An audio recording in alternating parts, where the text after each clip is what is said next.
স্বার্থ এই শব্দটা এক মুহূর্তের মধ্যেই ভাবনা এবং চিন্তা শক্তিতে পরিবর্তন এনে দিতে সক্ষম, যার ব্যতিক্রম হয়নি রাশিয়ান প্রেসিডেন্ট ভ্লাদিমির পুতিনও। নিজ স্বার্থের দিকে তাকিয়ে ইরান নয় বরং ইসরায়েলের পাশে থাকার ঘোষণা দিয়েছেন তিনি। মিত্র রাষ্ট্র ইরানকে বিপদের মাঝপথে ছেড়ে যাওয়ার মূল কারণ আসলে কি? তবে কি পরিকল্পনা করে খামেনির দেশকে ধ্বংসের মুখে ঠেলে দিয়েছে পুতিন? এমন সব প্রশ্নেরই জট পাকিয়েছে ইরানপন্থীদের মনে।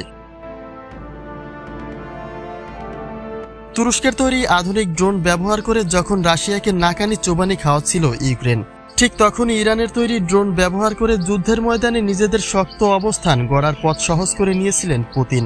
একই সাথে রাশিয়াকে প্রয়োজনীয় সামরিক অস্ত্র দিয়ে সবসময় পাশে ছিলেন খামেনি, যার পরিপ্রেক্ষিতে পশ্চিমাদের চোখের বিষে রূপান্তর হয়েছে ইরান। কিন্তু সেই চোখ রাঙানির পরেও রাশিয়াকে যুদ্ধের ময়দানে একা ফেলে যায়নি খামেনি। নিজের সর্বোচ্চটা দিয়ে পুতিনকে সহযোগিতা করেছিলেন এই নেতা। কিন্তু ইরান ইসরায়েল যুদ্ধে পুতিন কি খামেনির সেই ঋণ পরিশোধ করার চেষ্টা করবে, নাকি শুরু থেকে শেষ পর্যন্ত চুপ করে বসে থেকে শুধু ড্রামাটাই দেখবে?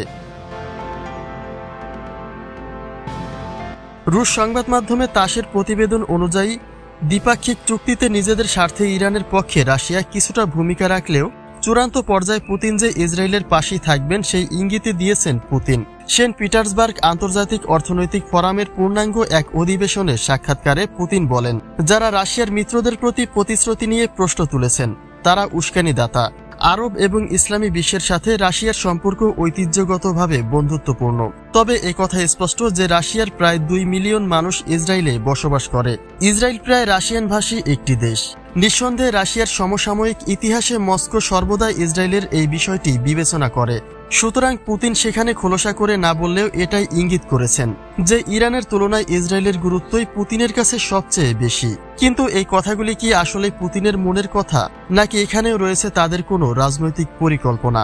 সেই ধোঁয়াশাই দেখা দিয়েছে ইরানপন্থীদের মনে।